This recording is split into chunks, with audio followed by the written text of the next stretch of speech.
guys, welcome back to part 3 of going through the Xbox's response to the CMA remedies. We went through their summary at the start. Part 2, we went through their response as customer benefits, like how customers would benefit by this deal going through. And now we're going to be talking about part 3, which is content licensing remedy for console. Let's just get right into it. In this section, Microsoft sets out why a content licensing remedy to Sony is the most proportionate and effective remedy available should the CMA maintain the console gaming SLC in its final report. Specifically this section, and again, SLC is significant lessening of competition. So if you hear that throughout this document, that's what that means. So specifically this section, A, outlines Microsoft's proposed content licensing remedy. B, explains why Microsoft's proposed content licensing remedy effectively addresses the console gaming SLC, and explains why Microsoft's proposed content licensing remedy will preserve and enhance RCBs. And RCBs, if we go all the way back up here, just to remember what that means, because again, we will hear that throughout this article too. It means relevant customer benefits. So SLC, significant lessening of competition. RCBs, relevant customer benefits. It's just important things to know because they really use acronyms throughout a lot of this stuff and kind of want to know what they are talking about.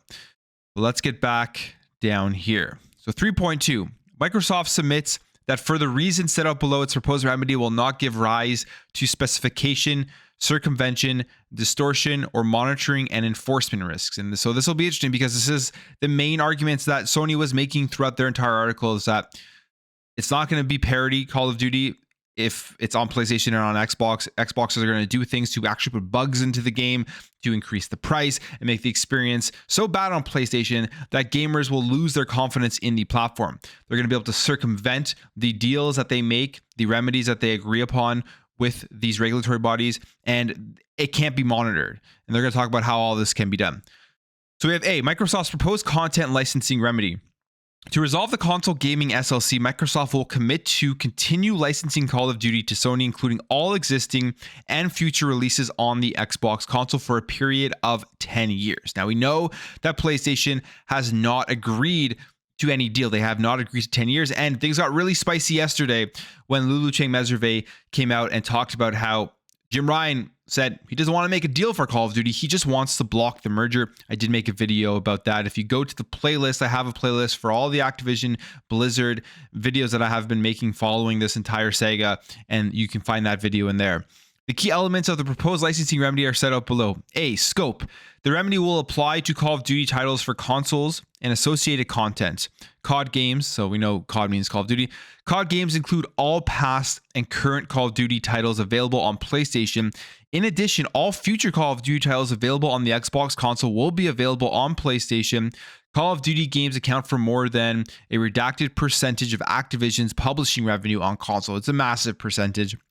Makes them tons of money every year. I believe Call of Duty Mobile is up there as well. I mean, Call of Duty in general makes them like the most amount of money. It's like not even close when you look at their financials, how much it brings in every single year. B, term. The remedy will apply for a period of 10 years. C, console platforms. The remedy will apply to all Sony consoles, including the PlayStation 4, PlayStation 4 Pro, and PlayStation 5, and any successor console. So this isn't going to stop after this generation. They are going to continue because obviously within the next 10 years, we are going to be getting a new console. You can assume that it's usually 6, 7, 8 years around there that these consoles last for, sometimes even shorter than that. But within the next 10 years, we'll get a PS6 and Xbox Series X2, or maybe they'll finally go with the Xbox 720. Who knows? Parity. The remedy will provide Sony with parity on release date, content features, upgrades, quality, and playability with the Xbox platform, something that is currently not available right now. Content parity is not available. Feature parity is not available, as the marketing rights of Call of Duty with PlayStation withhold content from PC and from Xbox. Microsoft is prepared to commit to have an objective third-party assessor. The objective third-party assessor, and maybe they name them. Who knows? But that part is redacted. But again, this is how they're saying somebody will be coming in and making sure that these things are occurring and enforcing this 10-year deal with PlayStation. Economic terms. All purchases will be subject to a revenue sharing arrangement with Sony retaining. Now, this is where it would be interesting to know because they redact the percentage. And as we know, Sony had a special deal with Activision We don't know what that deal was, but it wasn't that general 70-30 split where you have the publisher getting the 70% and the console, the manufacturer, the distributor getting 30% of the revenue. They had a different deal. So we don't know if what they're saying here is just the 70-30 deal or if it's something different. I still think, like, at the end of the day, it shouldn't be up to the regulators to force Xbox to create a better deal and give preferential treatment to PlayStation, especially they are their direct competitors. It should be more than adequate for them to just offer Call of Duty, which would be Xbox's first party game if the deal passes, onto the PlayStation platform at the same deal they're going to be giving Nintendo, GeForce Now, and any other platforms that will carry Call of Duty. So Sony retaining a redacted percentage of the revenue from sales of Call of Duty games and content related to any Call of Duty games. Again, more redacted info, taking account of all payments from Sony to Activision. Sony currently receives, and this is where we would have had that information, but again, it's redacted, of what percentage they receive with Activision, the deal that they have. That would be so interesting to know the difference between Call of Duty on Sony and Call of Duty on other platforms, Call of Duty on Xbox, the percentages that are received. As such, the proposed remedy represents redacted in Sony's economic terms. F, wholesale pricing parity.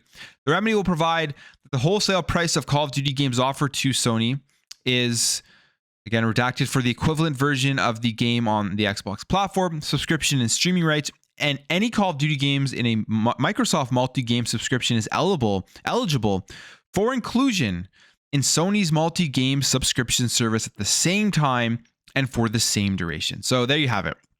Within this deal, Xbox is saying Game Pass will not have an advantage in terms of subscription and streaming rights. And since the announcement of this deal, I've talked about this in my videos, and I think most people would look at this and say they're excited because it gives Game Pass all of these games into their subscription service, a service that they are subscribed to right now and playing through.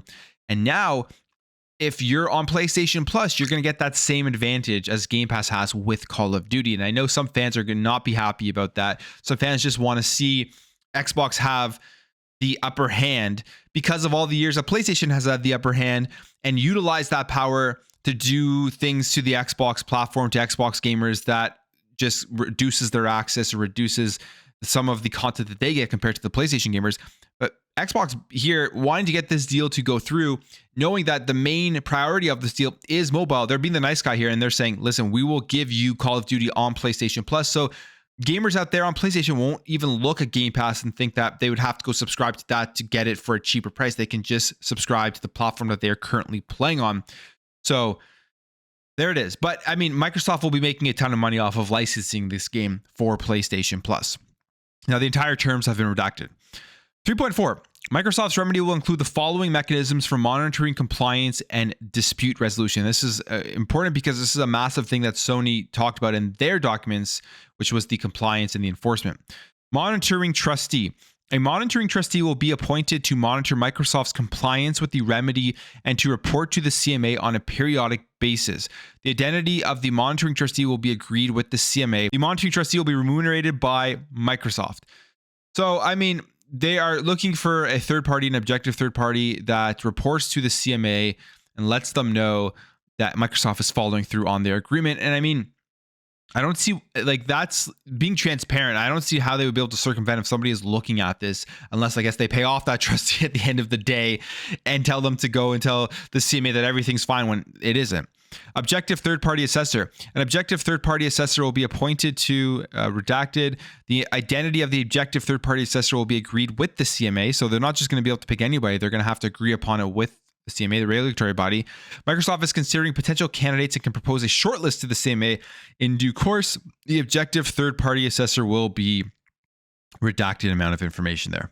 Fast track dispute resolution mechanism. Microsoft and Sony would be required to seek to resolve any dispute through cooperation and consultation within a reasonable period of time. I mean, that's good. You don't want things lasting forever. If this deal goes through and then they're always fighting back and forth, and then the third party has to come in, which just will hold everything up. They have to do it within a reasonable time period. The arbitrator will be required to take into account that the purpose of the remedy is to allay concerns relating to the merger. The CMA will be entitled to participate in all stages of the procedure. In the event of disagreement between the parties regarding the interpretation of the remedies, the arbitrator may seek the CMA's interpretation of the commitments and will be bound by that interpretation. So at the end of the day, if there is an argument, CMA is going to have final say.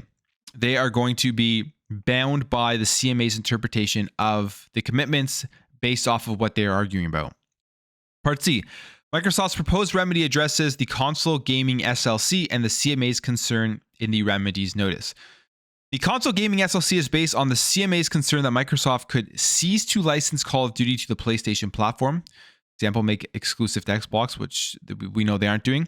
Make Call of Duty available for the release on PlayStation platform at a later date compared to the Xbox timed exclusivity. We know they aren't doing that, but this is a thing that PlayStation participates in all the time and do it right now, timed exclusivity, to withhold games from platforms just for like a year or something. Degrade the physical quality. Example, resolution and frame rate on the Call of Duty content available on the PlayStation platform. So make a crappier Call of Duty game, which Sony argued would reduce the actual faith that people have in the PlayStation platform. 4, make features on Call of Duty unavailable to the PlayStation platform. Example, content exclusivity, which is currently happening right now with Call of Duty on PlayStation, and or raise the wholesale price of Call of Duty on the PlayStation platform. 2.6, the proposed licensing remedy fully addresses each of these concerns. Moreover, the requirement to have, and I guess that all is redacted. In particular, Call of Duty will not be exclusive to Xbox. As a result of the proposed remedy, Call of Duty will be made available to Sony as a result of the Nintendo agreement. Call of Duty will also be available on the Nintendo platform. Call of Duty will not be timed exclusive to Xbox. As a result of the proposed remedy, Call of Duty will be made available on the same date to the PlayStation and Xbox gamers. The remedy also includes subscription and streaming. So again, they're confirming that this is going to go into PlayStation Plus and that it's going to be made available at the same time. So it's not going to be day and date into Xbox and then be into PlayStation Plus a month later or 6 months later. It's going to be going day and date both into PS Plus and into Xbox Game Pass. There will be parity of quality and playability of Call of Duty between PlayStation and Xbox. As a result of the proposed remedy, Microsoft will release Call of Duty games as having quality and playability parity on the Xbox and PlayStation platforms. This is a good thing, no matter how you look at it. Obviously, that's what you want. That's what you always want. Even if the marketing rights are with PlayStation, you want to have parity amongst the games across all the consoles as a gamer. It doesn't matter what plastic box you're playing on, because you want as many people to be able to connect with and play with in that player base. Makes matchmaking better, makes it easier to connect to games, and it just improves the entire experience of gamers. When you're divvying up gamers with a single game because of content that's available on one platform, not available on another, it just ends up making the pool of players less. It results in a worse experience. Xbox will not have content exclusivity. As a result of the proposed remedy, Microsoft will release Call of Duty games as having parity of content, features, upgrades on the Xbox, PlayStation platforms. So all good stuff here for Call of Duty that currently right now is not fully happening, meaning that objectively you look at this, if this deal does pass, it is better for Call of Duty and it is better for gamers who play Call of Duty.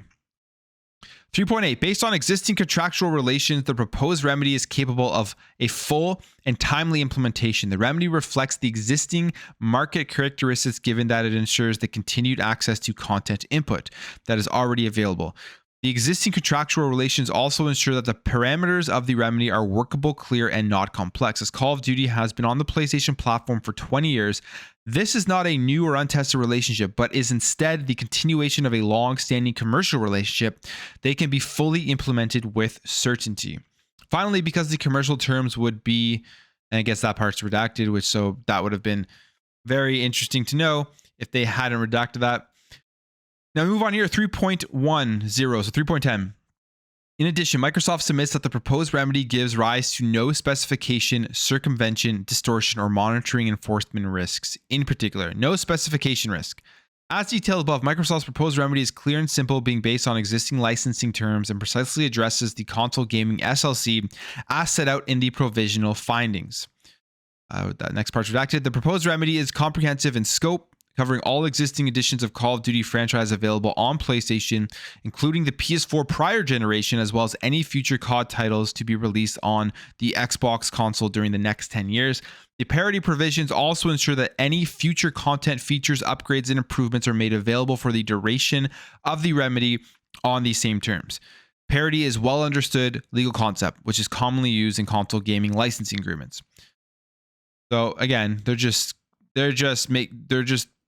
verifying, reiterating all those things that Call of Duty is going to be on all the platforms, and they're not going to do anything to circumvent it. That is something that is going to be happening. If you're on PS4, you're on PS5, you're on PS4 Pro, whatever, you don't have to worry. You're going to be getting Call of Duty over the next 10 years if Sony signs a deal, which we know they haven't signed it and that they don't want to sign.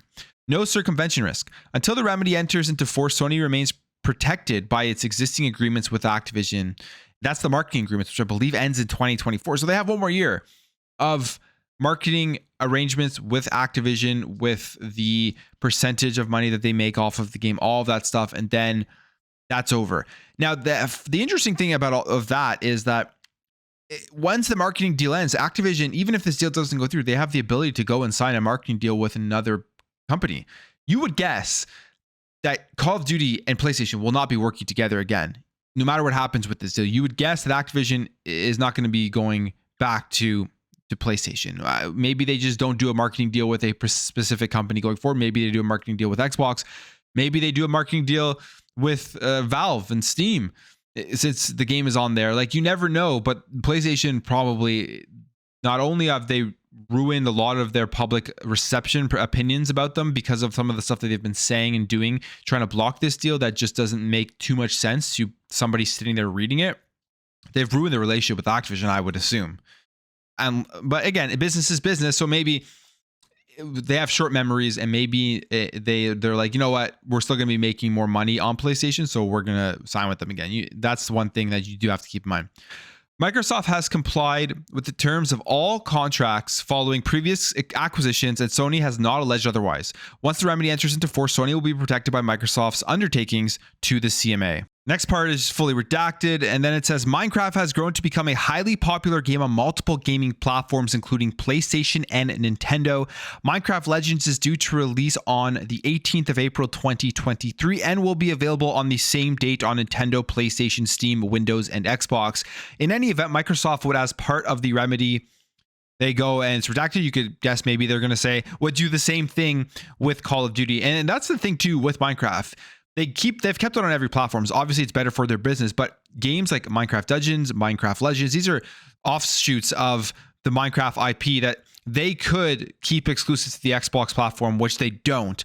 And I think that should be definitely used as proof as to the fact that when you have such a big IP, you have a huge legacy base of users on other platforms, you're not taking the game off. It doesn't make any sense. Even when you're making different styles of games with the same IP name. In terms of enforcement, are supplemented by the appointment of monitoring trustee who will provide regular reports to the CMA. Microsoft is prepared to commit to have the parity of the PlayStation and Xbox versions of Call of Duty games. Again, redacted, but you could say maybe viewed before they are put out to the public. Maybe there's a process that has to go through, an approval process before the game gets released on both Xbox and PlayStation. This will provide Microsoft with a strong incentive to ensure COD games are developed in a way that will ensure that the commitments are complied with. And when it comes to this stuff, it's like you can look at what's going on right now, like with Baldur's Gate 3. Obviously, that game has the marketing rights with PlayStation. They put the majority of their resources into developing that game and optimizing it for the PS5. So there's so many games out there, third-party deals that PlayStation has, just marketing deals, where the developers are utilizing the majority of the resources on the PlayStation version. And then at the end of the day, they go back and they try to optimize it. They port it over to Xbox, and we're seeing issues pop up because of that type of stuff, which you potentially could be happening with Call of Duty if this deal goes through. It would maybe not be intentional, but you would think that the developers will put the majority of their time in the Xbox version. They are guaranteeing here that they're going to develop this game in a way where the game is equal on both platforms. You won't have to worry about things that are currently happening in the industry, for example, with Baldur's Gate 3. C, no distortion risk. Offered for a 10-year term, the proposed remedy is comprehensive in duration, ensuring that Sony has access to Call of Duty throughout the current console generation and upon the release of the next generation, likely to occur no earlier than, oh man, that's redacted. We could have had the year. That most likely would be getting the next version of PlayStation and the next version of the Xbox. If the game is guaranteed to be available on the next PlayStation, which will be released within the next 10 years, there's no concern that Sony may be disadvantaged with the introduction of a new console generation. This is something that PlayStation did argue, that at the end of this generation, if they didn't have Call of Duty, they wouldn't be able to market the platform. They would lose a lot of customers. It would hurt people when they come out because they would be all switching over to Xbox, which, I mean, every console generation, people switch consoles. It's just the way it is. A lot of people rely on the release, the features, the release games, the marketing, all that type of stuff. I mean, you look at the Xbox One with the DRM and the Kinect and how much that hurt the Xbox brand, even though they redacted a lot of that stuff before the launch of the Xbox One. But just because they initially marketed it in that way that people were upset with, maybe people believe that Xbox wasn't focusing on games enough, it hurt the brand to an extent that we really will never know, because they had an opportunity with the Xbox One to just continue with their momentum from the 360. And I think that's a huge misstep. Now they're coming back with the Series X and S, and next generation, they got to make sure not to have another misstep, or again, it'll just be the same situation. And you can think about the same thing too with like for going from the PS2 to the PS3. The PS3 launch was not very good compared to how well the PS2 went, but the PS3 were able to kind of pick it up near the end of the generation. No monitoring and enforcement risk. Microsoft has included specific mechanisms to allow for monitoring, audit of compliance with the parity undertakings and dispute resolution. The remedies take place in a highly transparent marketplace, and Sony is a long-term and experienced licensee of COD games and has all the information it needs to detect potential breaches. The remedy proposal is easily monitored, and Microsoft will provide the monitoring trustee and the objective third-party assessor with the information required in order to certify compliance with the remedy. So they're doing everything they believe that they need to comply with this deal, so that they can't come back at Microsoft and say that they are breaking the deal, and that they are able to circumvent the agreement that is put in place if they create a 10-year deal with PlayStation. But again, all of this stuff you have to keep in mind based off of the information we got from Lulu Chang Meserve yesterday. It doesn't really matter, because PlayStation, they don't want any of these things to come true, even though Microsoft is proposing all of these options to show that they will enforce the deal, that Call of Duty will stay on the platform. They don't have to worry about the degradation of the game, where gamers will lose their support. They will lose their faith in the PlayStation platform. All of these things Microsoft is trying to address to make sure it won't happen. PlayStation doesn't care, because they just want to block the merger. C, the proposed remedy will preserve and enhance RCBs. Microsoft's proposed remedies will preserve the RCBs outlined above by ensuring parity between Sony as the largest console platform and Microsoft. The proposed remedy will ensure that COD is, in fact, made available on equal terms, which has not been the case for the past 20 years. That is a long time where a huge game like Call of Duty isn't released on equal terms, benefiting Xbox and PC players as well as PlayStation gamers. Moreover, the proposed remedy will allow Sony to place Call of Duty in its own subscription service, PlayStation Plus. And again, they are extremely clear about this, and people have questions about this, whether this is something that is going to happen. If this deal goes through, you will see Call of Duty and PlayStation Plus, based off of what we are reading here. Whether you're happy about that or not, it looks like that is going to be happening. Microsoft estimates the additional benefit to customers of including Call of Duty on PlayStation Plus would be around, redacted in millions, over 10 years in the UK. The net present value of the benefits retained and this additional benefit is approximately billions of dollars. Again, it's redacted, over 10 years in the UK. Globally, lost benefits are in the region of billions of dollars. Again, redacted. And then to end off this section, 3.12, the economic literature supports that behavioral remedies providing rivals access to content are a way of achieving the benefits of vertical integration while protecting against potential costs, and as such are preferable to structural approaches. The work of Crawford et al. In the analogous context of integration between distributors and content producers in cable TV states that our results highlight the importance of program access rules in determining the effects of vertical integration in counterfactual simulations that enforce program access rules. We find that vertical integration leads to significant gains in both consumer, and aggregate welfare. In other words, access-based remedies are better than divestiture remedies because they permit the achieving of the benefits of vertical integration, which a structural remedy would destroy, while guarding against potential costs. So there it is. Section 3, Microsoft highlighting all of the ways that content licensing will be good for PlayStation, will be good for consumers. And again, just reiterating, over the next 10 years, everything about Call of Duty will be equal on PlayStation and on Xbox. And the biggest thing of all here, if you're a PlayStation gamer, you will be getting Call of Duty in your subscription service, PlayStation Plus, if this deal goes through, which you may not be getting that in PlayStation Plus if the deal is blocked. Think about that for a second. If you're on PlayStation, this deal goes through, you get it in PS Plus. If you're on PlayStation and this deal gets blocked, you're paying $70 every single year to buy the game. But I'm going to leave the video there, guys, and we'll get into section 4 in the next video. If you enjoyed this, hit that thumbs up. If you're new here, hit that subscribe. Thank you guys for watching, and I'll catch you in the next video.